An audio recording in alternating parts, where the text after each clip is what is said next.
Coming up next on The Voice of Alabama Politics, gun violence takes another child. Also, voter fraud in Alabama is not the big problem with voting. And a Montgomery judge dismisses the residency challenge against Tommy Tuberville, but doesn't settle the issue. Can you answer the question? No, it is a trick question. This is not a trick question. The Supreme Court could answer it. All this and much, much more coming up next on The V.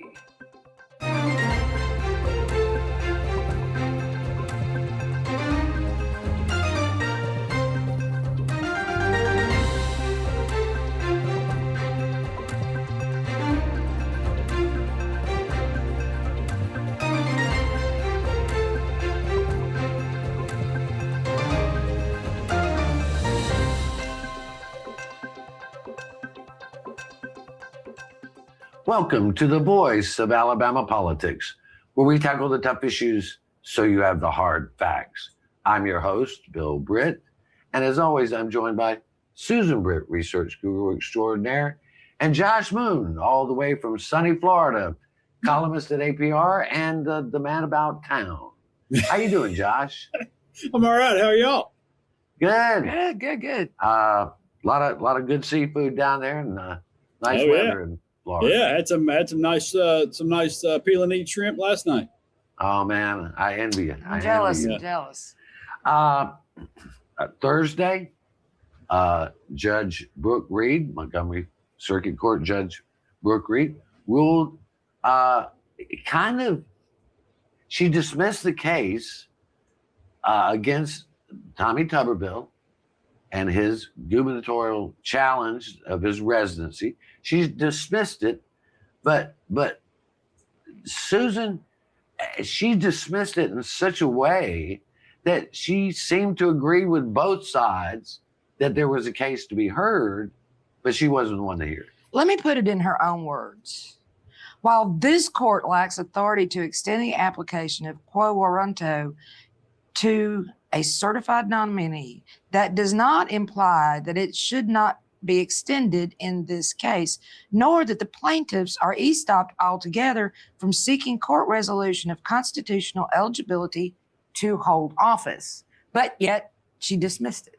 I mean, Josh, to me, that sounds like either there's a bigger thing I'm not seeing here, or does it sound like somebody had a hot potato? Yeah. Want to go hot potato, boom. Yeah. It's I think that's exactly what it was. It was oh hell, I don't want this. Here, you take it, kind of a thing. And listen, that's fair.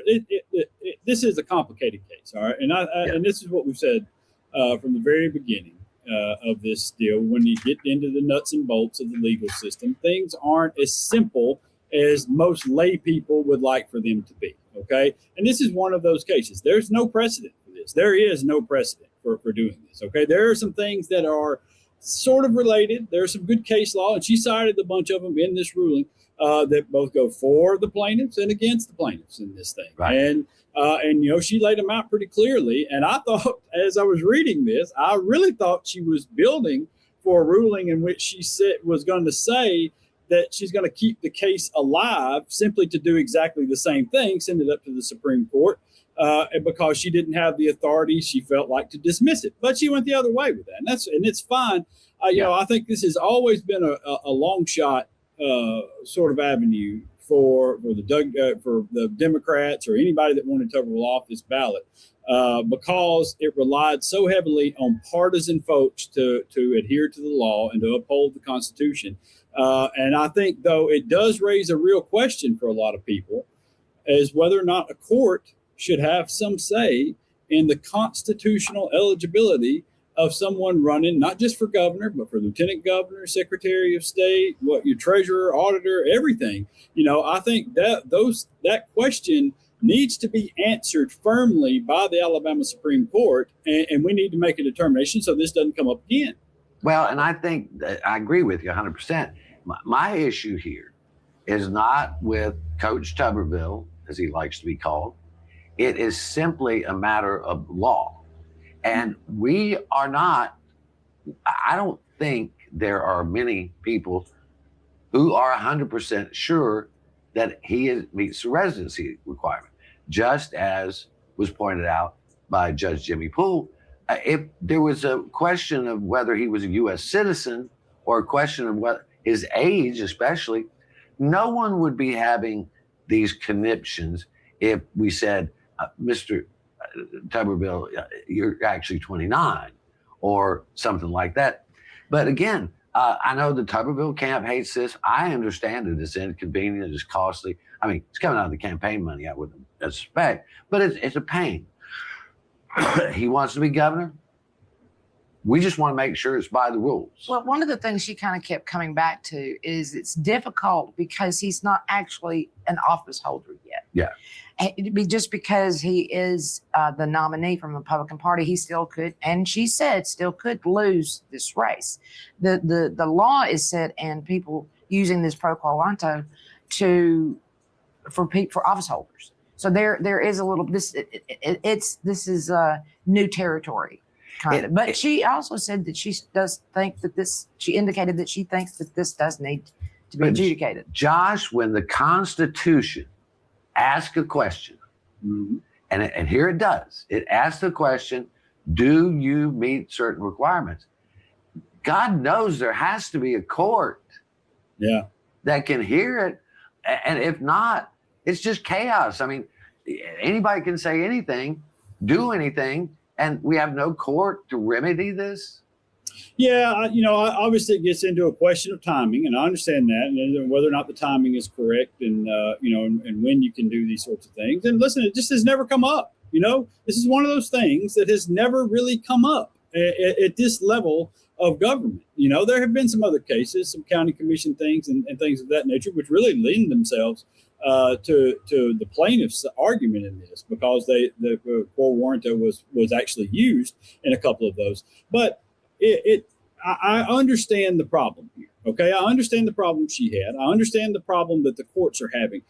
But to your point, yeah, I mean, if the Constitution says that they have to be 30, they've got to be a U.S. citizen, and you have to have lived here for 7 years prior to the election, then to me, there's no harm. And I think, courts often study that, is whether or not there's harm involved in this. There's no harm in a court coming in at this point after the certification and saying, listen, we're going to make a judgment on this argument before the court of whether or not this person meets those constitutional requirements. And I just think that has to be a step in there to safeguard a public institution like, especially governor, the office of governor. I mean, that has to be a safeguard in there. Well, you don't have to be for Doug Jones. No. And you don't have to be against Tommy Tuberville. You want the law to speak plainly. And I think that's what we want here. We want the law to speak plainly. I talk to Republicans. I'm not doing this for Doug Jones. I'm doing this because I believe in the rule of law. And if Tuberville meets qualifications, God bless him. If he doesn't, you don't get to run. That's just it. But anyway, we're going to have to leave it right there. You're watching the voice of Alabama politics. We'll be back.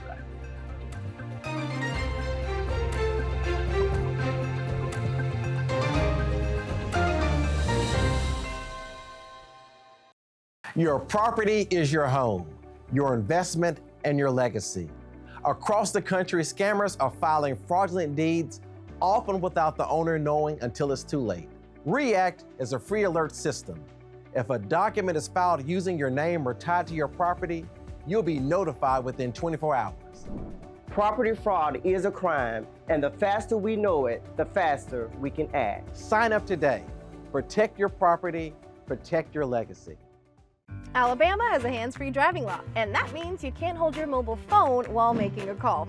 Oh, and no writing messages, recording, or watching videos either. Plus, you can only use a single button or swipe of a finger to answer a call. So what's a driver to do?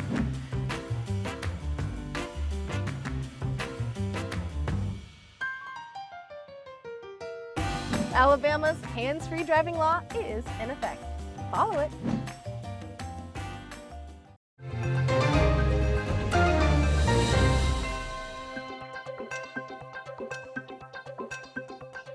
Welcome back to the V, the voice of Alabama politics. Constantly, over the last decade or so, we have heard the drumbeat of fraudulent elections. Mm-hmm. We've heard, especially from Republicans, voter integrity. And I agree that every election should be counted accurately, should be done correctly. Nothing wrong with that. But most of the time, it's just cover for when somebody loses. They just say it's voter fraud, voter fraud, voter fraud. You know, and we've heard that. We heard that from our current Secretary of State, heard the same kind of arguments, voter fraud, voter fraud, voter. But if you look at Alabama's voting records, Susan, we don't have voting fraud. We have legal voters not showing up. The biggest party in Alabama is not the Republican or the Democratic Party. It's the I ain't even voting party. Well, most people, because of all this voter for all this talk, and it's done on purpose to cause voter suppression. They think, well, my vote doesn't count. Well, it's rigged anyway. Why bother? Why spend, waste my time going and doing this? And so therefore we have ridiculously low turnout. 2024 election, 1.6 million registered Alabama voters stayed at home. In 2022 midterm, 2.2 million voters didn't show up. And the 26 primary that we just had, only 10% showed up. So it's becoming an increasing problem that people are not showing up to vote. But that doesn't mean that budgets don't go on, that roads that need to be fixed don't go on. Even though the voters are not showing up, they're not voicing who they want to solve those problems. So they're just getting solved willy-nilly by what 10% of the people want. I mean, Josh, it's outrageous that men and women over the years have bled and died to protect the vote in this country. People have fought in the streets, marched over bridges, fought in foreign wars, and yet people just don't bother to show up to vote. No, and look, there's been many reasons for that. One of the biggest is gerrymandering as well. I mean, look at the state, and so often, we have races that are decided long before anybody cast a ballot, and so there's no reason for them to show up for a lot of these races. It's a big problem. And the other problem is nationalizing politics. Where folks forget about the importance of your city councilmen, the importance of your county commissioners, the importance of your state representatives and state senators in fixing problems that truly matter to you. Because those issues are really the most important things to most people, are the ones that your local representatives can fix. And those things are so often overlooked for, the topics of the day, the transgender athletes and, what's on a laptop somewhere or whatever. Those things carry more weight than getting the pothole fixed and that you keep bumping over every day, and that's until I think we can restore some of that and people can realize exactly the importance of these things and what that vote means. I don't know that we're going to get them back out. Well, and as Josh said, in what he was talking about with these hot button issues, those are what turn out that 10 to 20%. Those are the voters that's most important to. Meanwhile, the other folks that care more about their potholes don't have any representation and aren't showing up. But they don't have representation because of their own absence. Exactly, because they're not showing up. But we've taught people, it's the young man who feels neither the Democrats nor the Republicans recognize him. Mm-hmm. It's the single mother that doesn't get any answers that helps her life right now. And they're just, and then you have many wealthy suburbanites who just go, government doesn't really affect me that much. It's somewhere else altogether. But these are all excuses. I mean, this is one of the reasons they want to put prayer in school and all that. How about we put, like civic virtue in school, not the 10 Commandments, the virtue of a citizen and the responsibilities that it is, and one is to vote. Why don't we put civics back in school so people actually know how government works to Well, start with? We can't have that. I just don't think we can have that. I want to talk a minute about one-party rule, and this applies whether it's Democrat or Republican. But we live in a one-party state, and whether you like it or not, it's been a one-star party state the whole time. Yes. Now, they started out as Democrats. They became Republicans. The people forget that the Democrats of the past were very, very conservative in the South, so far as they had in a party called the Dixiecrats that went even further.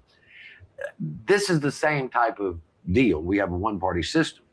And what happens is they do, Josh, they control everything, and they're fighting inside themselves now. The factions within the Republican Party are tearing it to pieces, and the people of Alabama are the ones that are going to pay the price. Yeah, and listen, this is how it worked in the Democratic Party as well back in the day. And that to some extent the way it still works in the Democratic Party today. But listen, you're right. What typically happens is people want power. Okay, and if you're only a one party, then you got to figure out a way to get power within that one party. And to the previous portion of this segment. Also, that one party thing is also what drives down voter turnout. Okay, yeah. In so many cases, but this is a problem now because now you start to push people to the extremes when you do it when you're in a one party state, because so often that you discourage voting from the other side, so you don't have a compromise, you don't have real issues that are being discussed, and so now you've got to out Republican everybody in the state of Alabama, and I'm sure in some states you've got to out Democrat somebody. Yeah. So now they're trying to out Republican each other, and it's to run as far MAGA as they can go and see if you can gin up the base to be scared of somebody who's different. And so now that's the issue. And so affordability and things like that are really the top issues of voters in the state that we see in poll after poll after poll get ignored while they talk about shooting immigrants into space. And so here we are. Well, and that was one of the things we have pointed out time and time again, that this fringe gets voted in too often, and then leadership has a problem setting the agenda. The fringe of any party should not control the agenda. That just shouldn't be. We're gonna have to leave it right there. You're watching the voice of Alabama politics. We'll be right back.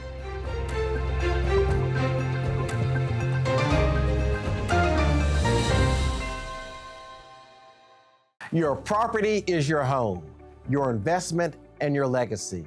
Across the country, scammers are filing fraudulent deeds, often without the owner knowing until it's too late.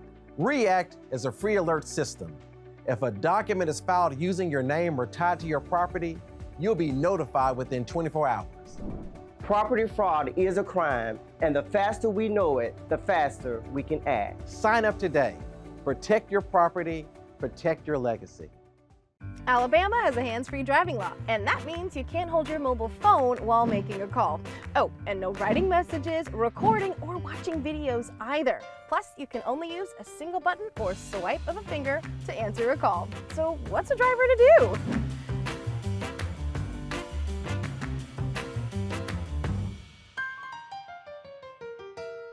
Alabama's hands-free driving law is in effect. Follow it.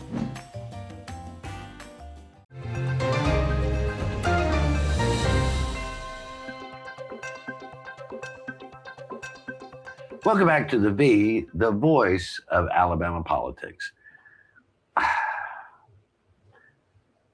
Susan, when I wrote the headline to this segment, it broke my heart.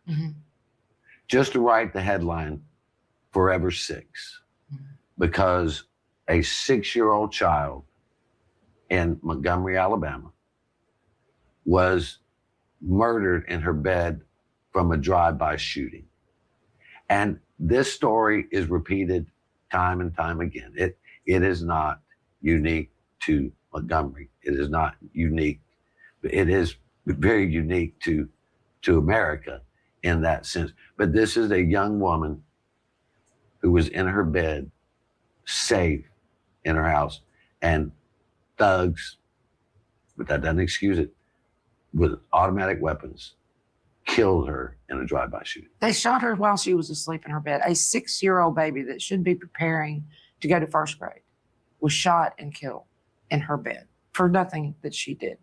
And you know, since 2020, the leading cause of death of children 17 and under is firearms, is shootings like this. Between 2014 and 2022, nearly 22,000 children and adolescents under the age of 17 lost their lives. We've got a twofold problem here. We've got problems with how the shooter was raised. We've got problems with firearms. Why aren't we addressing this issue instead of bathroom issues? This is stuff that needs to be handled by a legislature. And Josh, I know this is very unpopular, but you know, guns do kill people. If you did, you know, if he'd have thrown a rock at the house, he would have killed that girl. They wouldn't have been able to kill her by throwing a rock through the window or anything. So don't give me that BS that guns don't kill people, people kill people.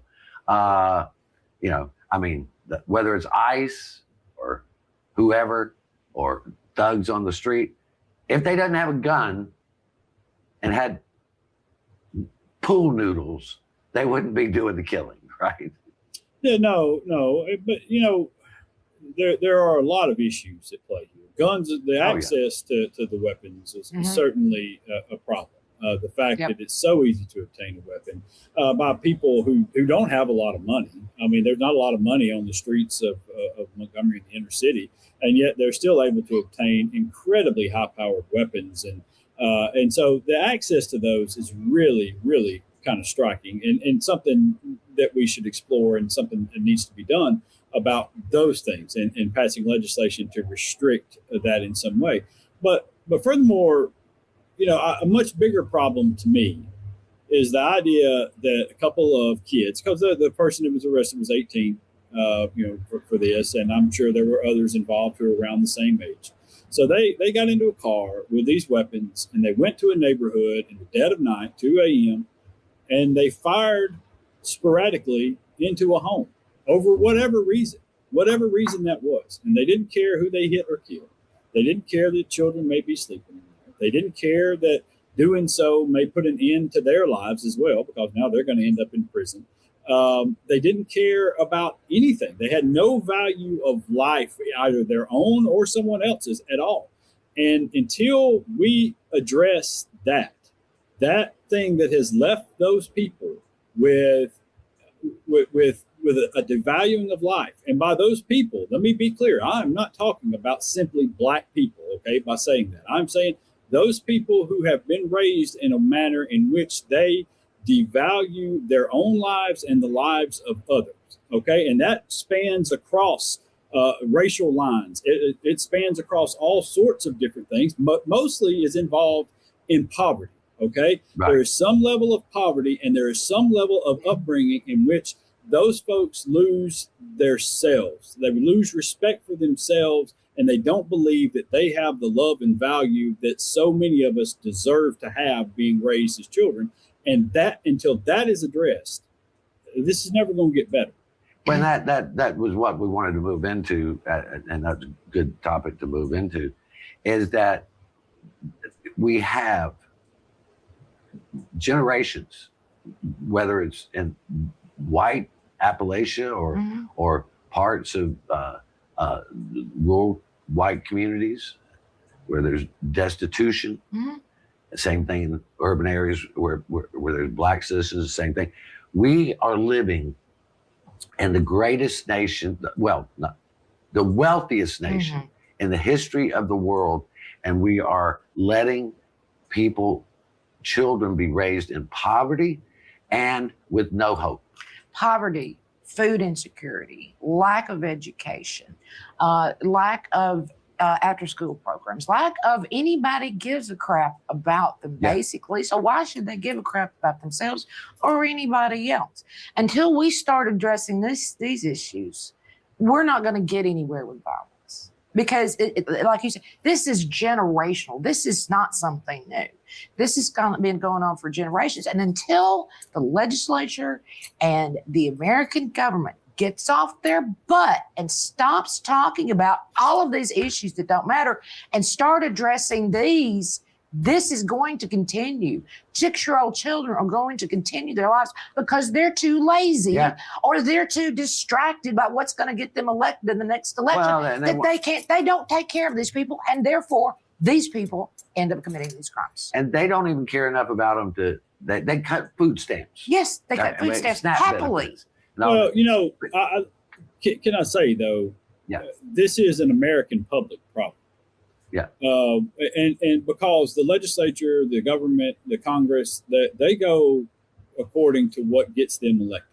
that's true. And if the American voter decides that they are tired of this, that they no longer care about this dumb shit about bathrooms anymore, okay, or whatever the topic of the day is, and they want to actually address real problems and real issues in their lives and in their communities, and they band together and they start voting in people that will address those issues, that come up with real solutions and talk like serious people should talk when they're running for public office, then this will change. Until that happens, until the bathroom issues or whatever other stupid issues stop being effective means for getting elected, that nothing's going to change. It's just not.